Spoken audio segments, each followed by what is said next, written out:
Did a recent Instagram story reveal James Gunn's mega plans for the DCEU?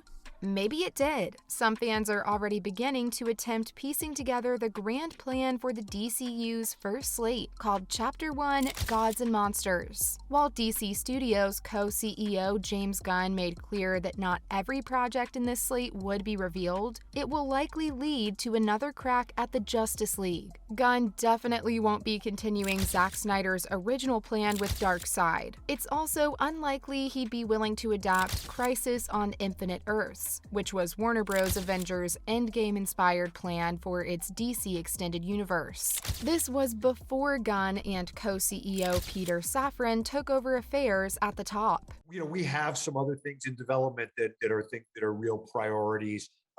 Some spin-offs, some originals.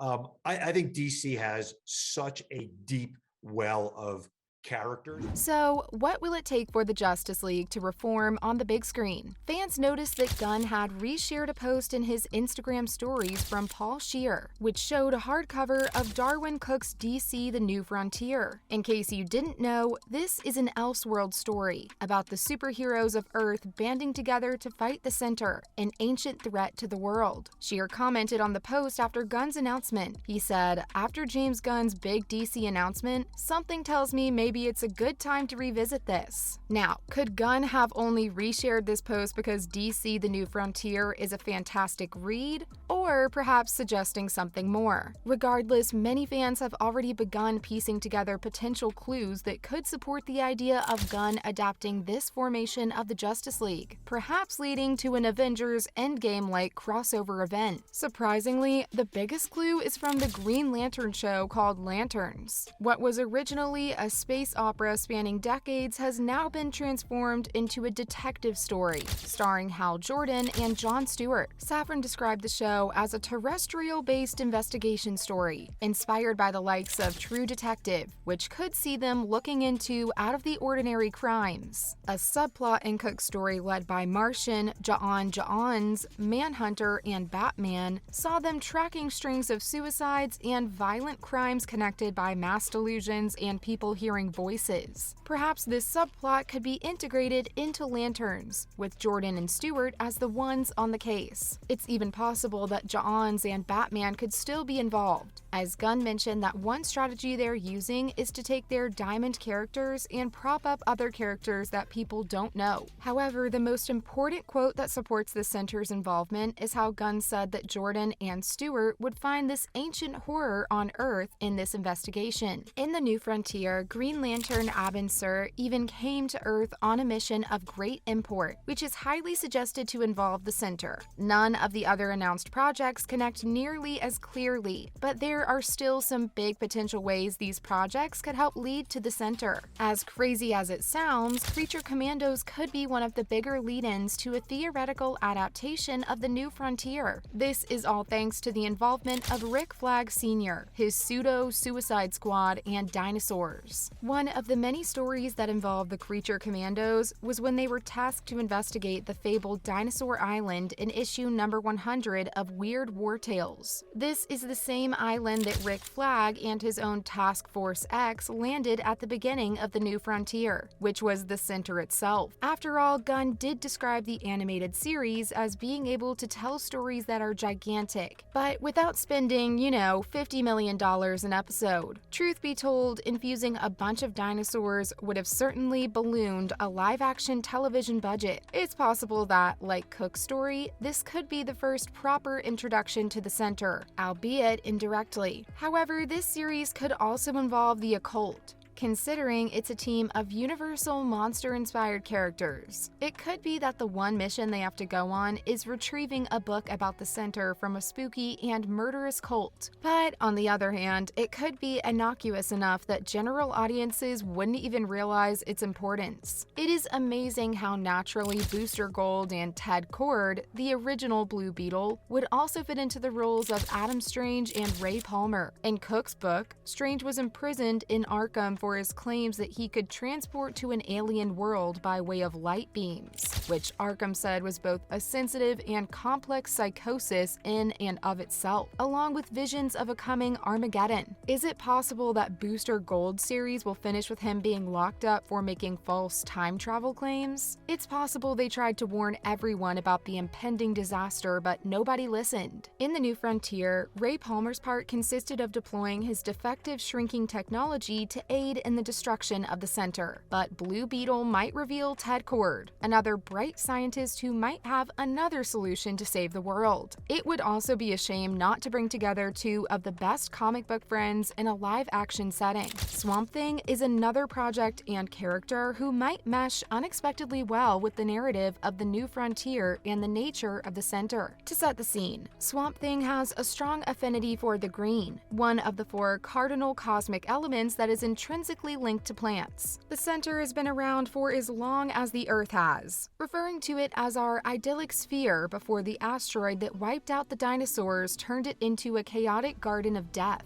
Man's rise is bemoaned, as is the fact that its clever mind was quick to find new ways to control the sphere. Swamp Thing may even agree with the center's assessment of humanity. What may potentially cause tension between the two is the center's conception of its idyllic sphere as nothing more than a tool and a springboard to other spheres. After coming to see the center as a threat to all plant life on Earth, Swamp Thing, as the avatar of the green, helped to fight the island-sized parasite. A weapon against the living monstrosity could be found in his ties to the green. The announced slate includes no other projects that seem particularly pertinent to this notion than the aforementioned four. Yet, some elements from The New Frontier can be incorporated into others, such as Superman Legacy. Although he has sworn allegiance to the United States government, Superman in Cook's story struggles with doing so. Moreover, he struggles with life as it has evolved post-Korean War. The synopsis for Legacy said that Superman will be balancing his Kryptonian heritage with his human upbringing, but it's possible that the movie is also about Superman deciding whether or not to prioritize his allegiance to the United States over the rest of the planet. Yet the fact that nobody knows for sure what Gunn has in mind is part of the fun. Although the sooner these speculations are made clearer, the more confident DC fans will be in their future releases. The fate of this era in the DCU and whether or not an Avengers Endgame style crossover would close it will presumably be revealed to fans when Superman Legacy is released in theaters on July 11th, 2025.